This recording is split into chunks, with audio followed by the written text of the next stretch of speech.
علیکم رحمۃ اللہ۔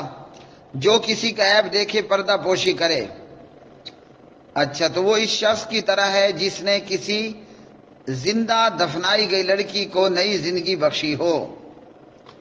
میرے پیارے بھائی، عیبوں پہ پردہ ڈالنے کے حوالے سے پیارے نبی علیہ السلام کا فرمان ہے، من ستر مسلمن، جس نے کسی مسلمان کی پردہ پوشی کی، اس کے عیب پر آپ نے پردہ ڈال دیا، اللہ سبحانہ و تعالیٰ آپ کے عیبوں پر پردہ ڈالے گا۔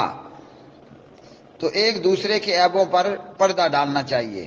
لیکن جو روایت آپ نے بھیجی، روایت کے راوی ہیں عقبہ بن عامر رضی اللہ تعالی عنہ، من رأى عورة فسترها کان کمن احیا موعودۃ، یہ روایت علامہ محمد ناصر الدین البانی رحمہ اللہ فرماتے ہیں روایت ضعیف ہے۔ یہ کان کمن احیا موعودۃ کو نکال دیں۔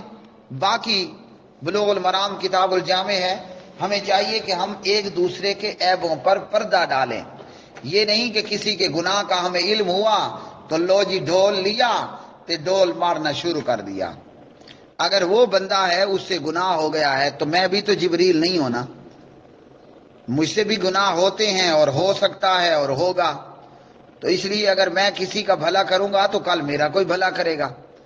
اصول یہ ہے، اصول درست ہے، وہ یہ ہے کہ ایک دوسرے کے عیبوں پر پردے ڈالنے چاہیے، پردہ رہنے دیا جائے، پردہ نہ اٹھایا جائے۔ باقی روایت یہ ضعیف ہے۔